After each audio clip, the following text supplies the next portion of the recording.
नमस्कार दोस्तों, मैं कुंदन कुमार श्रीवास्तव आप सबके अपने YouTube channel GST in Buxar पर स्वागत करता हूं।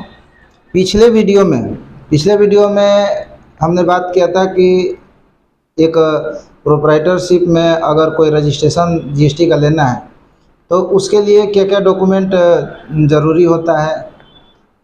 अब आज का जो वीडियो है उसका टॉपिक ये है कि रजिस्ट्रेशन जो होता है हमारा वो दो तरीके का है। एक कंपोजिशन का रजिस्ट्रेशन है और दूसरा रेगुलर रजिस्ट्रेशन है, जो कि ज़्यादातर बिजनेस में यूज किया जाता है। तो इसमें बात करते हैं हम अभी कंपोजिशन जीएसटी रजिस्ट्रेशन के बारे में। ये जो रजिस्ट्रेशन है इसमें क्या है कि ये ज़्यादातर छोटे व्यवसायियों के लिए सही रहता है। इसमें जो व्यवसायी रहते हैं उनका कुछ कंडीशन होता है कि भाई किस किस केस में आप इस तरीके का रजिस्ट्रेशन ले सकते हैं और उसको कंटिन्यू रख सकते हैं। तो पहला चीज़ ये है कि आपका टर्नओवर जो होना चाहिए वो 1.5 करोड़ से ज़्यादा नहीं होना चाहिए, तब जाके आपका कंपोजिशन का रजिस्ट्रेशन होगा। दूसरा चीज़, कंपोजिशन के रजिस्ट्रेशन के लिए भी वही सारे डॉक्यूमेंट लगते हैं जो कि रेगुलर में जीएसटी के रजिस्ट्रेशन के लिए लगते हैं। इसका कुछ बाउंडेशन होता है। कंपोजिशन में जो रजिस्ट्रेशन कराते हैं इसका कुछ बाउंडेशन होता है।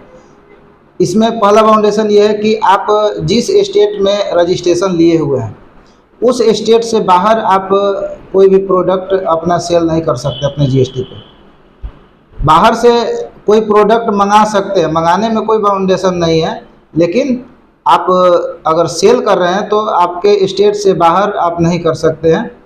दूसरा चीज़ ये है कि आप किसी को जीएसटी अलग से ऐड करके बिल नहीं दे सकते। मतलब कहने का कि आप किसी को जीएसटी का क्रेडिट नहीं दे सकते। इसका सीधा सीधा मतलब ये है कि आप किसी भी रजिस्टर्ड पर्सन को अगर आप सेल कर रहे हैं तो उसको आपके सेल का क्रेडिट नहीं मिलेगा, क्योंकि कंपोजिशन के केस में सीधा सीधा जो आप बिल काटते हैं तो उस बिल में साफ साफ आपके बारे में लिखा रहता है कि आप कंपोजिशन डीलर हैं। और कंपोजिशन डीलर जो होता है, तो अगर मान लीजिए कि वो 1 लाख रुपए का कोई बिल काट रहा है तो उसमें अलग से वो जीएसटी ये नहीं करेगा, उसको जीएसटी लेने का कोई पावर नहीं है। वो सीधा सीधा उस 1 लाख रुपए का एक बिल बनाएगा, अपना जो भी आइटम होगा, प्रोडक्ट होगा, उसके हिसाब से, और उसका नीचे में कंपोजिशन डीलर लिखा रहेगा और अलग से कोई जीएसटी ऐड नहीं करेगा। जब रिटर्न फाइल करेगा वो, तो रिटर्न फाइल करते टाइम पे जो भी उसका कंपोजिशन का परसेंटेज होगा, 1% होगा, 2% होगा, जो भी जो आइटम वो सेल कर रहा है उसके हिसाब से 1% का जो है कि जमा करना होता है और जमा करके उसका रिटर्न फाइल होता है।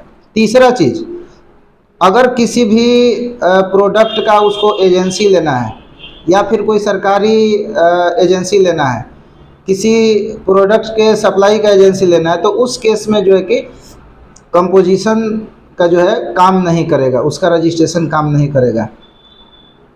अब ये सब बाउंडेशन है जिसके चलते बहुत सारे लोग जो भी बड़े बड़े व्यवसायी होते हैं वो लोग कंपोजिशन डीलर बनना पसंद नहीं करते हैं, क्योंकि उनको ज़्यादातर रजिस्टर्ड में जाना होता है, रजिस्टर्ड सेल करना होता है। तो ये सब सारा जो है कि कंपोजिशन डीलर का ये होता है रजिस्ट्रेशन। अब बात करते हैं रेगुलर रजिस्ट्रेशन में। तो रेगुलर रजिस्ट्रेशन हर किसी के लिए रेगुलर रजिस्ट्रेशन, मतलब जो लोग कंपोजिशन में रह सकते हैं उनके अलावा बाकी लोग का जो है कि रेगुलर रजिस्ट्रेशन होता है। रेगुलर रजिस्ट्रेशन कौन कौन लोग करा सकते हैं? वर्क कॉन्ट्रैक्ट अगर कोई कर रहा है वो करा सकता है। अगर कोई किसी प्रोडक्ट का सेल का एजेंसी ले रहा है वो करा सकता है। और रेगुलर में कोई सेल का बाउंडेशन नहीं है। 1.5 करोड़ से ज़्यादा, 5 करोड़, 10 करोड़, 20 करोड़, मतलब अनलिमिटेड सेल आप कर सकते हैं। खरीदारी में भी कोई बाउंडेशन नहीं है और बेचने में भी कोई बाउंडेशन नहीं है। आप जिस स्टेट में आपका रजिस्ट्रेशन है उस स्टेट से बाहर जाके भी आप सेल कर सकते हैं, इस पर भी कोई बाउंडेशन नहीं है। आप ई वे बिल जनरेट कर सकते हैं, कोई किसी तरीके का बाउंडेशन नहीं है। हाँ, इसमें क्या है कि कंपोजिशन में जो रिटर्न फाइल होता है वो हर 3 महीने पे होता है, क्वार्टरली होता है। जैसे कि फर्स्ट क्वार्टर हो गया आपका, फर्स्ट क्वार्टर अप्रैल से लेकर जून का क्वार्टर होता है, तो उसका रिटर्न आपका जो है कि जुलाई महीने में जाएगा। आपका जुलाई से सितंबर तक का जो रिटर्न है वो अक्टूबर महीने में जाएगा। अक्टूबर से दिसंबर का जो रिटर्न है वो आपका जनवरी महीने में जाएगा, और जनवरी से मार्च तक का जो रिटर्न है वो आपका अप्रैल महीने में जाएगा। लेकिन अब रेगुलर रजिस्ट्रेशन जिसका है उसमें क्या है, उसमें भी 2 तरीके का रिटर्न फाइल होता है। पहला रिटर्न ये है कि आपको सेलेक्ट करना होता है हर क्वार्टर में कि आप अगले क्वार्टर में महीने महीने आप R1 और 3B भरेंगे या 3 महीने पे एक बार 3B और R1 भरेंगे। तो उसमें क्या होता है कि अगर आप महीने महीने R1 भरना चाहते हैं, 3B भरना चाहते हैं, तो उसके लिए आपको सेटिंग में जाके सेलेक्ट करना होता है कि हम अगले क्वार्टर के लिए, जैसे अप्रैल टू जून वाले क्वार्टर में आपने मान लीजिए कि 3 महीने वाला किया, तो जून महीने में जाके आपको उसको सिलेक्ट करना पड़ेगा कि जुलाई से सितंबर वाला जो आपका रिटर्न फाइल होगा वो आपका मंथली होगा या क्वार्टरली होगा।